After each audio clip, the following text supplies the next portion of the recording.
Benvenute e benvenuti in questa serie di video dedicati alle fonti per la conoscenza della musica e della poesia sarda di tradizione orale. Insieme faremo un viaggio alla scoperta di documenti che ho selezionato per voi, nei quali vengono descritti e raccontati gli usi musicali del passato.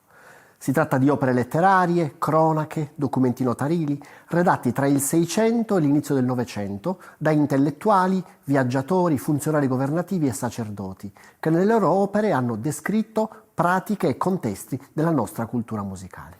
In questo video parleremo di strumenti a mantice.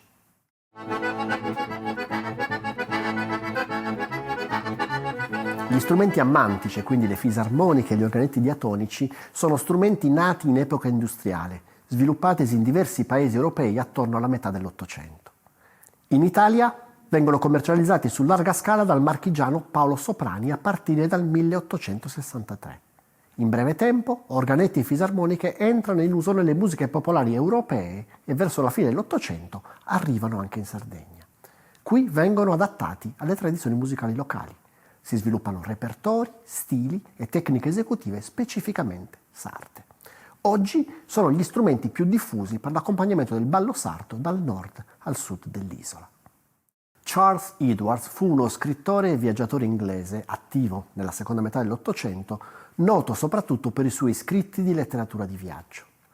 Tra le sue opere più conosciute si ricorda La Sardegna e i Sardi, pubblicata in Inghilterra nel 1889. Edwards, che aveva visitato l'isola l'anno precedente, viene generalmente considerato l'ultimo dei viaggiatori inglesi del XIX secolo a raccontare in un resoconto la sua esperienza in Sardegna.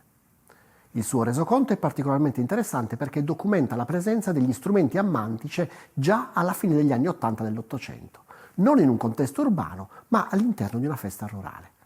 In particolare, Edwards descrive con toni non propriamente entusiastici la festa di Pentecoste in un paese del Sarrabus.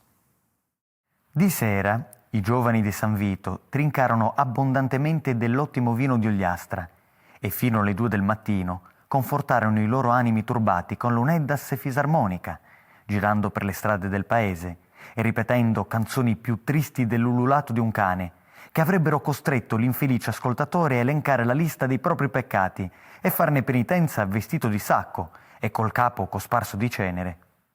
Paolo Orano, nato a Roma nel 1875, era sardo per parte di madre. Fu un saggista e un uomo politico. Ricoprì infatti il ruolo di deputato e senatore del Regno d'Italia, militando inizialmente nel Partito Sardo d'Azione e aderendo successivamente al Partito Nazionale Fascista.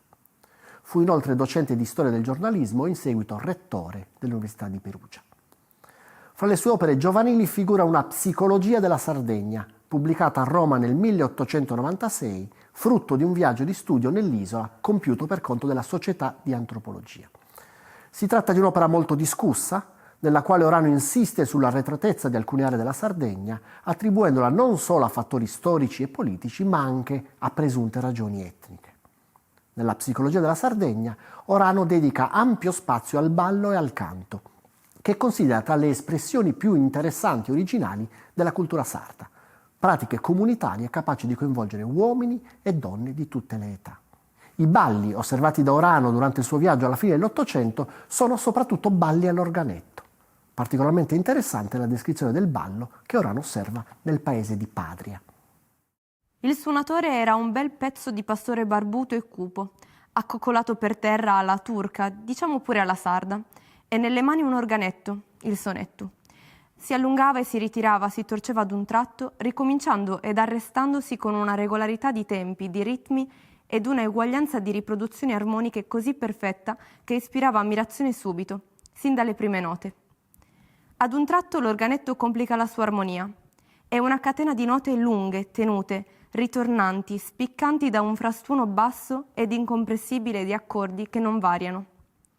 Sembra che una mania vera invada suonatori e danzatrici. Nel 1893 Egidio Bellorini pubblica a Bergamo i Canti popolari amorosi raccolti a Nuoro. Il volume è il risultato sia di una attenta lettura delle principali raccolte di poesia popolare sarda allora disponibili, in particolare quelle di Vittorio Cian e di Pietro Nurra, sia di 4 anni di residenza in Sardegna, durante i quali Bellorini raccolse diverse decine di canti. L'interesse dell'autore si concentra soprattutto sull'analisi dei contenuti poetici e delle forme metriche. E in particolare attenzione dedica ai mutos e alle battorinas, che sono forme di poesia cantata. Proprio per questa ragione non può esimersi da raccontarci come queste venissero messe in musica nel capoluogo barbaricino.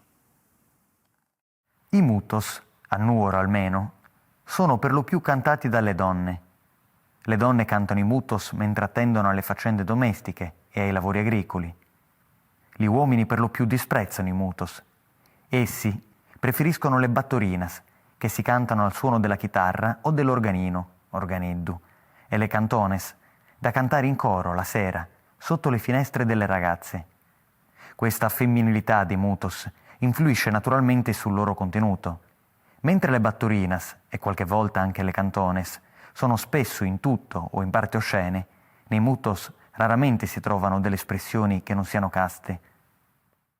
Nel 1897 il dottor Niccolò Grillo pubblica a Genova Traverso la Sardegna. Il libro è la sintesi di tanti piccoli viaggi compiuti dall'autore in epoche diverse. Nella finzione della narrazione, Grillo, che ha per lo più interessi naturalistici, compie il viaggio assieme a un entomologo, Sempronio, e un giovane botanico, Gervasio. Giunti a Nuoro, i tre, accompagnati da un compagno di viaggio algherese, Gian Maria, si recano in gita al Monte Ortobene, dove incontrano e descrivono una scena di ballo. Quando arrivammo alla sommità del monte, trovammo buona quantità di gente dispersa in vari gruppi. Alcuni, seduti sul suolo presso qualche quercia, facevano sparire quelle provviste di cibi e di bevande che avevano trascinato fino a lassù. Altri ballavano al suono di una fisarmonica, ed altri infine si trattenevano in chiacchiere sul piazzale della chiesetta colà esistente. Fra tutte quelle persone Gio Maria trovò subito amici che sturarono bottiglie di vino per lui e per noi. Io e Gervasio gentilmente ringraziammo. Sempronio invece, addossandosi un compito ben più serio, filosoficamente tracannava. In questo caso vorrei farvi ascoltare la fisarmonica che accompagna i balli della mattina del martedì grasso a Seneghe, ovvero Sasandanzas. Il suonatore è Mario Feurra e la registrazione è stata effettuata nel 2016.